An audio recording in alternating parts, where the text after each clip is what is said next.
Hello everyone. I guess I gotta make an apology, but not for the thing you're thinking about. Today, Vanquish just released the H10 Origin. I thought it was a myth. I believed Josh. He kept saying it wasn't real. But like I said, I'm not too big of a man to admit it. I'll admit when I'm wrong. It was more than just a marketing ploy. It was a real product. To talk about the actual product itself, it's cool. It's an H10, but with the CNC cage. And yes, I know, there's a few differences here and there.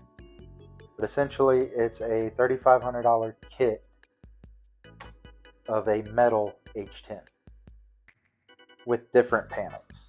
Yeah, I do have hot takes about it. I mean, you're going to CNC a whole kit in a cage and this and that, and then you're going to make us use plastic front parts. You couldn't CNC those too.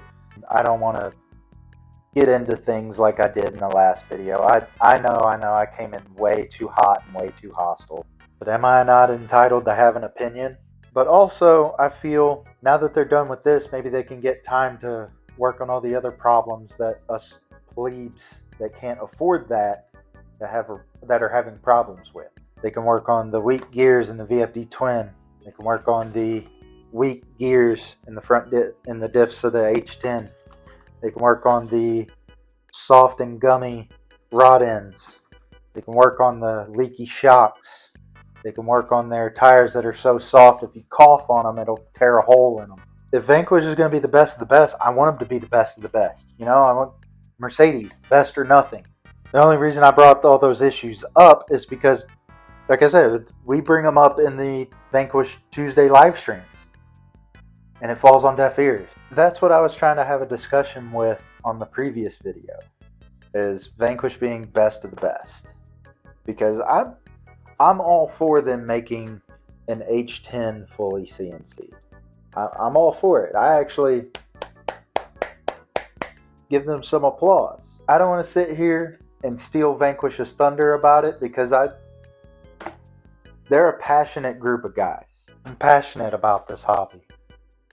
Passionate about giving back with my excess. I mean, if I could reach up and pan down and show you the 1, 2, 3, 4, 5 projects on the floor in front of my 3D printer, not including the 1, 2, 3, 4, 5, 6, 7, 8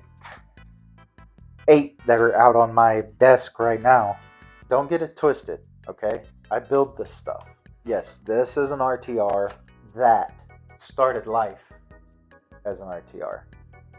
I don't know if this is in frame or not, but this was built from the ground up. This was built from the ground up. This was built from the ground up. This was built from the ground up. And believe it or not, showing you stuff that hasn't been on camera yet as well, this has been built from the ground up.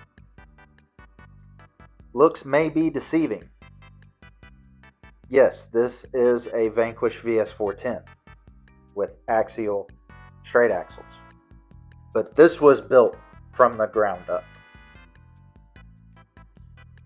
RTRs are the exception, not the rule on this channel. The Vanquish, the VFD twin, the reason I made a video on it, I really do like that transmission. It's an interesting concept. It's a feature-loaded transmission. I love the fact that essentially when you break that transmission down, it's a 2-speed on the overdrive with a dig built in.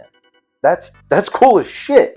But I haven't got one to last more than one trail run, and that's frustrating. When you put it in an RTR truck and then say it's okay and try to sweep it under the rug with RTR problems. Dislikes are allowed on this video. By all means, go ahead, put a dislike on it right now, and leave me a comment saying how dumb I am. I already know. Trust me, I've been living 35 years with this guy. I know how much of an idiot he is. I'll go ahead and leave it there. and I'll see everyone in the next video. Please be kind to each other.